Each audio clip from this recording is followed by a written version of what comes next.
ಅತ್ಯಾಚಾರದ ಪ್ರಕರಣ ಮಾಹಿತಿ ಕೊಡುವ ವೇಳೆ ನಕ್ಕಿದ 3 ಪೊಲೀಸ್ ಅಧಿಕಾರಿಗಳ ಅಮಾನತು. 10 ವರ್ಷದ ಬಾಲಕಿ ಅತ್ಯಾಚಾರದ ಪ್ರಕರಣದಲ್ಲಿ ಜೋಕ್ ಮಾಡಿ ನಕ್ಕಿದ 3 IPS ಅಧಿಕಾರಿಗಳನ್ನು ಸಸ್ಪೆಂಡ್ ಮಾಡಿದ್ದಾರೆ ಸಿಎಂ ವಿಜಯ್. ತಮಿಳುನಾಡಿನಲ್ಲಿ ಇತ್ತೀಚೆಗೆ ನಡೆದ 10 ವರ್ಷದ ಬಾಲಕಿ ಮೇಲಿನ ಅತ್ಯಾಚಾರ ಮತ್ತು ಕೊಲೆ ಪ್ರಕರಣ ಇಡೀ ದೇಶವನ್ನೇ ಬೆಚ್ಚಿಬೀಳಿಸಿದೆ. ಆದರೆ ಇಂತಹ ಅತ್ಯಂತ ಸೂಕ್ಷ್ಮ ಹಾಗೂ ದಾರುಣ ಘಟನೆಯ ತನಿಖೆ ನಡೆಸುವಾಗ ಜವಾಬ್ದಾರಿಯುತ ಸ್ಥಾನದಲ್ಲಿದ್ದ 3 IPS ಅಧಿಕಾರಿಗಳು ನಡೆದುಕೊಂಡ ರೀತಿ ಈಗ ತೀವ್ರ ವಿವಾದಕ್ಕೆ ಕಾರಣವಾಗಿದೆ. ಈ ಹಿನ್ನೆಲೆಯಲ್ಲಿ ಮುಖ್ಯಮಂತ್ರಿ ವಿಜಯ್ ಅವರು ಆ 3ರನ್ನು ತಕ್ಷಣದಿಂದ ಜಾರಿಗೆ ಬರುವಂತೆ ಅಮಾನತು ಮಾಡಿ ಎಂದು ಆದೇಶಿಸಿದ್ದಾರೆ. ಅಸಲಿಗೆ ನಡೆದಿದ್ದೇನು ಗೊತ್ತಾ?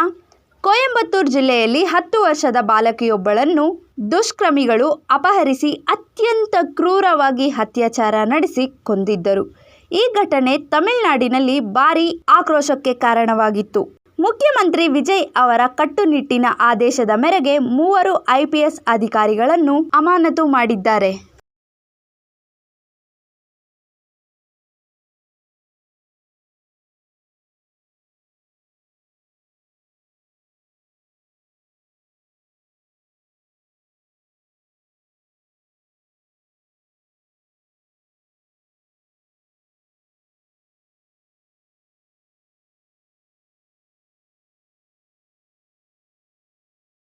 ಮೆಂಡು ನ್ಯೂಸ್ ನೆಟ್ವರ್ಕ್, ಸತ್ಯದ ಕನ್ನಡಿ.